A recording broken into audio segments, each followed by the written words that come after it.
Assalamualaikum warahmatullahi wabarakatuh. Salam FGLSM, salam literasi, ayo membaca. Perkenalkan, nama saya Imam Punarko. Saya mengajar pembelajaran bisnis online di SMK Negeri 15 Jakarta. Hari ini saya akan share mana cara kita belajar tentang SEO. Ya, jadi topik pembahasan kita pada saat ini adalah tentang SEO, terutama pada bab SEO on page. Apa itu SEO? Sebelum kita mengetahui apa itu SEO, alangkah baiknya kita mengenal dulu apa itu mesin pencari. Kenapa? Karena SEO ini bekerja melalui mesin pencari. Apa mesin pencari yang paling populer saat ini di dunia?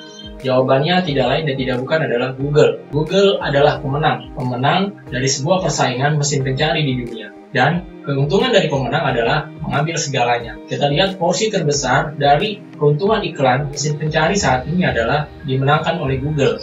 Dan Google menjadi salah satu perusahaan terkaya dan terbesar saat ini di dunia. Karena dia menguasai segala sektor. Bahkan hari ini ketika kita menerapkan sistem pembelajaran online ataupun sistem pembelajaran jarak jauh, kita akan menggunakan aplikasi-aplikasi atau sistem yang digunakan oleh Google sebagai perusahaan yang besar ini dengan berbagai macam cabang usahanya. Dan hari ini kita harus mengenal dulu apa itu mesin pencari. Mesin pencari adalah mesin di mana dia meranking setiap website, page, halaman yang ada di seluruh dunia saat ini. Setiap topik diatur dengan algoritma yang sangat rapi, sehingga ketika kita mencari, Google akan memberikan referensi terbaiknya buat kita. Beruntunglah orang-orang yang websitenya berada di pencarian pertama mesin pencari Google. Kenapa? Karena kalau dia berada di mesin pencari pertama, maka otomatis akan banyak orang yang melihat. Hari ini ada miliaran website di dunia. Bayangkan jika kita punya tulisan yang bagus, menurut kita baik, dan menurut kita orang layak untuk membacanya, tapi ternyata tulisan kita tidak dibaca oleh orang karena berada di urutan yang jauh. Misalnya di urutan 100, di urutan 1000, di urutan 1.000.000. Orang tidak akan mau mencari sejauh itu. Ketika orang membuka Google sebagai mesin pencari, dia akan mencari di halaman pertama. Oleh sebab itu, mari kita hari ini fokus untuk mempelajari apa itu SEO. SEO sendiri adalah kepanjangan dari Search Engine Optimization. SEO sendiri adalah optimalisasi situs atau website agar mendapatkan posisi pertama pada sistem pencarian seperti Google. Lalu apa tujuan dari kita mempelajari SEO on page? Tujuan dari mempelajari SEO on page diantaranya adalah satu, meningkatkan keberadaan website kita. Dengan serangkaian kegiatan yang kita lakukan melalui SEO on page, maka otomatis website kita akan semakin baik peringkatnya karena terus mengikuti aturan yang diberikan oleh Google dalam hal ini. Google, perusahaan besar, tentu tidak ingin para pencarinya mendapatkan informasi yang tidak benar atau informasi yang kurang lengkap. Maka Google akan berusaha menempatkan website atau artikel yang memiliki SEO yang baik. Jadi ketika Anda mempelajari SEO dengan baik, maka Anda mendapatkan tujuan yang pertama, yaitu mendapatkan peringkat teratas. Selanjutnya adalah website jadi sering dikunjungi. Ketika Anda rutin memperbaiki SEO website Anda, maka dengan otomatis posisi dari website Anda akan berada di atas. Orang akan sering membuka karena orang akan lebih cenderung membuka website-website yang berada di top rank 1 sampai 10 besar. Mereka akan mencari informasi di pencarian dari pertama sampai 10 besar itu. Dan tentu kita kalau masuk ke dalam peringkat tersebut, maka otomatis pengunjung dalam website kita akan semakin banyak. Selain itu, ketika kita mempelajari SEO ini, kita akan mengetahui bagaimana cara terbaik untuk menempatkan website kita di halaman pertama. SEO ini mempelajari bagaimana algoritma Google itu terus mengalami perbaikan. Jadi kalau Anda kurang update sedikit saja, maka Anda akan ketinggalan dan website Anda akan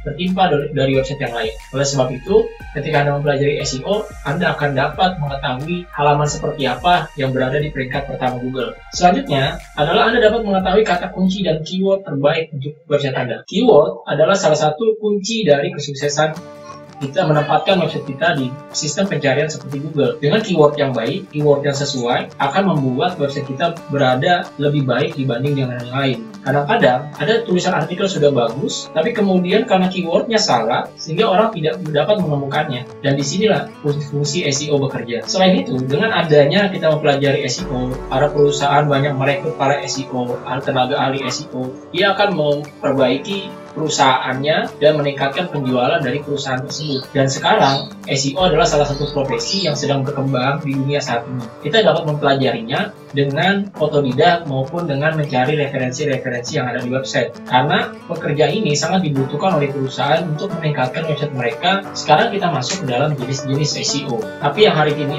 kita bahas adalah SEO on page, artinya SEO di dalam page. SEO sendiri dibagi dua.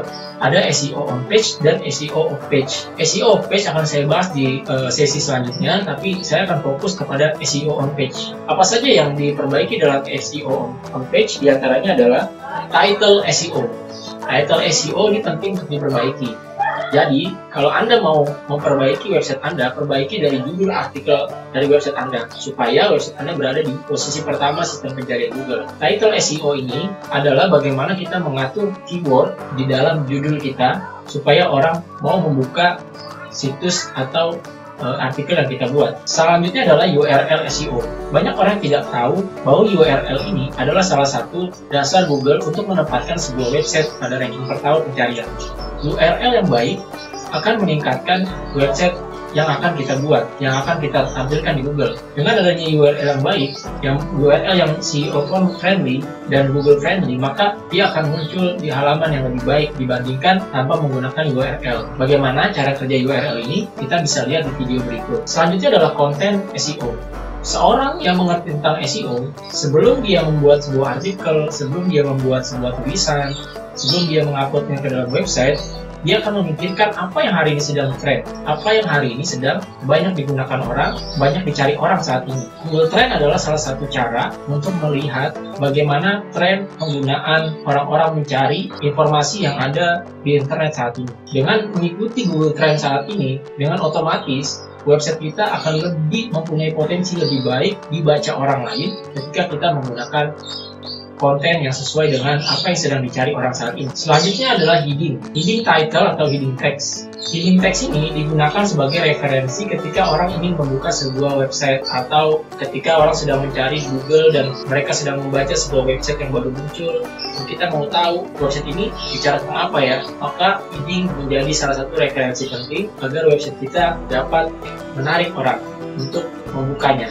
Dan heading yang semakin baik, penjelasan yang semakin baik di dalam heading, penjabaran yang semakin lengkap, maka akan membuat orang tertarik membukanya. Selanjutnya adalah image title tag. Image title tag di sini adalah bagaimana kita mengamankan gambar kita supaya bisa dicari atau ditemukan oleh Google. Google ini mesin pencari yang fokus pada kata. Jadi kalau kita punya gambar yang bagus, tapi kita lupa memberikan deskripsi, maka Google sulit untuk mengenali gambar itu. Maka kita harus memperbaiki kata dari image title tag yang kita buat. Itu dia salah satu hal-hal yang dibahas dalam SEO. Selain itu adalah kita bisa memperbanyak kata di dalam teks yang kita buat. Google sangat suka sekali dengan website-website yang memiliki teks yang banyak.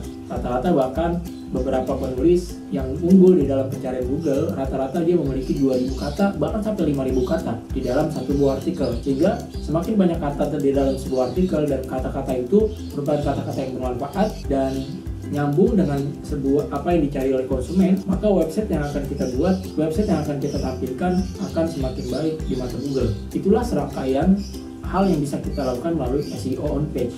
Hal ini sangat berguna ketika kita mau mempelajari dengan baik apa itu SEO on page ini. SEO on page ini banyak digunakan oleh banyak perusahaan saat ini untuk mengembangkan website mereka. Bisa jadi ini salah satu alternatif solusi untuk dunia kerja ke depannya seiring dengan perkembangan digital marketing seperti sekarang ini. Kesimpulan saya untuk pembelajaran bisnis online kali ini tentang topik SEO on page, kita harus banyak-banyak praktek, kita harus banyak-banyak untuk mempelajari keyword-keyword yang menarik di dalam Google pencarian. Kita bisa menggunakan alat-alat seperti Google Trends, Google Search Console, Google Analytics untuk melihat keberhasilan website kita berada di sistem pencarian Google. Ada juga aplikasi-aplikasi lain yang membantu kita untuk memperbaiki SEO. Oke, sekian dulu pembahasan tentang SEO on page ini. Mudah-mudahan ada manfaatnya buat kita semua. Salam FGLSN, salam literasi, ayo membaca.